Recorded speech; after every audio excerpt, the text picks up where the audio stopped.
Friends, നമ്മളെ ട്രിവാൻഡ്രം ജില്ലയ്ക്കകത്തുള്ള തെന്മല എന്നൊരു സ്ഥലമാണ്. തെന്മല എന്ന് പറഞ്ഞാൽ നമ്മൾ കൊല്ലം ജില്ല തെന്മലയല്ല, ട്രിവാൻഡ്രം ജില്ലയ്ക്കകത്തുള്ള തെന്മല എന്നൊരു സ്ഥലമാണ്. നെയ്യാർ ഡാമിൻ്റെ തൊട്ട് ബാക്കിലാണ് ഈ സ്ഥലം. നെയ്യാർ ഡാമിൻ്റെ തൊട്ട് ബാക്കിലാണ് സ്ഥലം. ഇത് നമ്മൾ അഗസ്ത്യാർകൂടമൊക്കെ ആ സൈഡിലാണ്. അഗസ്ത്യാർകൂടത്തിൻ്റെയൊക്കെ ബാക്കാണ് ഈ സ്ഥലം പറഞ്ഞത്. തൊട്ടപ്പുറത്ത് അക്കരെ നമ്മൾ കൊമ്പ എന്നൊരു സ്ഥലമാണ്. കൊമ്പ എന്നൊരു സ്ഥലമാണ് അക്കരെ. അത്രയും നല്ല മനോഹരമായ സ്ഥലമാണ്, അടിപൊളി സ്ഥലമാണ്, നല്ല സ്ഥലമാണ്, നല്ല ഒരു വൈബുള്ള ഒരു സ്ഥലമാണ്. ഒരു ഫോറസ്റ്റുകാരെ ഇതൊക്കെ ഉണ്ടെങ്കിൽ നമുക്കിവിടെ കയറാൻ പറ്റുള്ളൂ, അല്ലാതെ നമുക്കിവിടെ കയറാൻ പറ്റത്തില്ല, ആദ്യമേ പറയാം.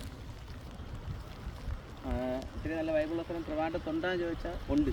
നമുക്ക് വേറെ ഒരിടത്തും പോകണ്ട, വയനാട് പോകണ്ട, മൂന്നാറും പോകണ്ട, ഒരിടത്തും പോകണ്ട. ട്രിവാൻഡ്രം ജില്ലയ്ക്കകത്ത് തന്നെ ഇത്തിരി നല്ല സ്ഥലമുണ്ട്, അടിപൊളി സ്ഥലമാണ്.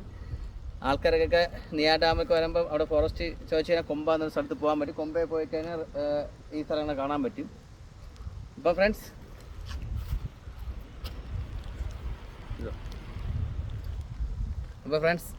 ബൈ. ഓക്കെ.